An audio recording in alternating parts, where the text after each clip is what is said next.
I don't have very much experience with love or romance. I'm 17. I've just had a handful of relationships, only one of which can really be counted. And I've obviously never been married. So maybe you'll dismiss what I have to say on that alone.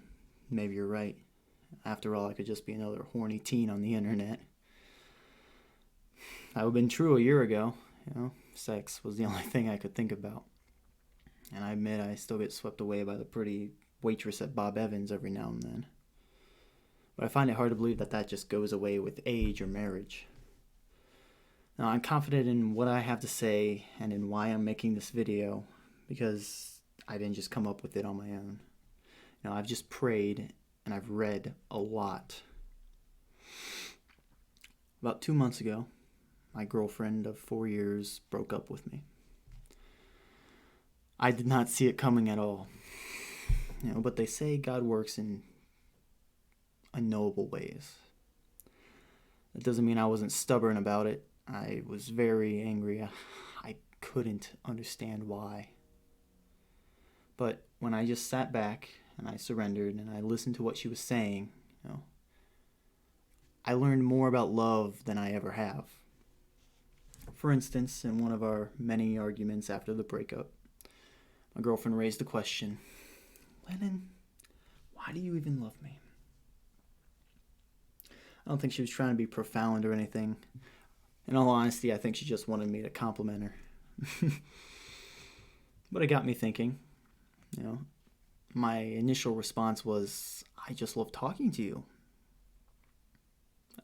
That's a dumb line. If my love depended on conversation, I would have been over a month ago when all that just got cut off. And yet here we are, And beyond just that, that type of thinking ends up suffering the same pitfalls as a relationship built on sex. The boy does one thing, girl does another. Feels good, but then it's gotta end. Sure, it's nice to get that support, but the other person's gonna screw up eventually. It won't be the same after that. Basing your love on things the other person does, on perceived virtues they may or may not even possess, it only sets you up for a flimsy relationship and disappointment. There's a strong desire in humans to keep everything tangible. When we start getting into divine or spiritual things, get out of our control, So we reel it back in however we can. We reason, there must be some driving force behind love beyond just a feeling. But if we try and apply that to God, it doesn't make sense. And by all means, his love is completely irrational. As far as we can tell, he gains absolutely nothing from providing for us. More times than not, he gets spit in his eyes rather than gratitude. It's insane, and yet it feels good when we experience it. Let's say your wife cheated on you. Now, that's grounds enough to divorce her immediately, and you'd be absolutely justified in doing so. But imagine the blessing that forgiveness would be to her. I know that's a lot easier said than done. But God does it for us day in and day out, time and time again. I think that's where relationships derive their true meaning. Your friendship, your parenthood, your marriage, they all possess fragments of the metaphor. Just as our love has no real good explanation, God's love is incomprehensible. We're the unfaithful wife who comes back to Hosea's open arms in the Old Testament.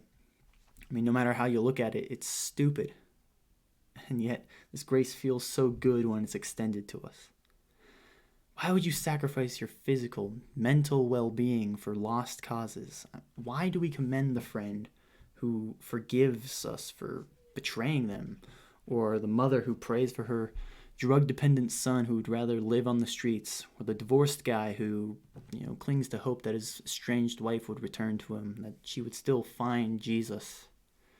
I think it's because, as Romans 1:20 puts it, God's divine attributes are visible in creation. They are obvious. Our hearts are drawn to this love because it's a broken piece of the world that is to come. I want to read Ephesians 5:22-33. Wives, submit to your husbands as to the Lord, because the husband is the head of the wife, as Christ is the head of the church. He is the Savior of the body. Now as the church submits to Christ, so also wives are to submit to their husbands in everything. Husbands, love your wives, just as Christ loved the church and gave himself for her, to make her holy, cleansing her with the washing of water by the word. He did this to present the church to himself in splendor, without spot or wrinkle or anything like that, but holy and blameless. In the same way, husbands are to love their wives as their own bodies. He who loves his wife loves himself.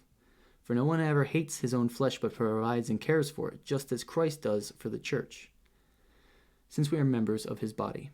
For this reason, a man will leave his father and mother and be joined to his wife, and the two will become one flesh. This mystery is profound, but I am talking about Christ and the church.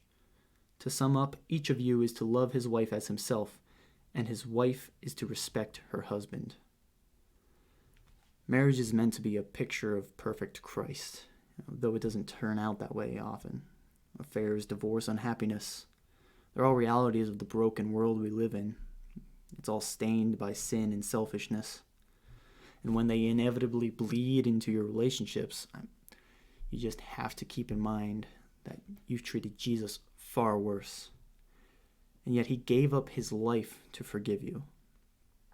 If you want your relationships to have meaning, don't fix them on temporary things like sex or conversation. Use your love for your wife, for your friend, or your parents to minister to them, to exalt Christ. His support and intimacy far exceed anything you'll find in this world and far outlast any relationships you'll build.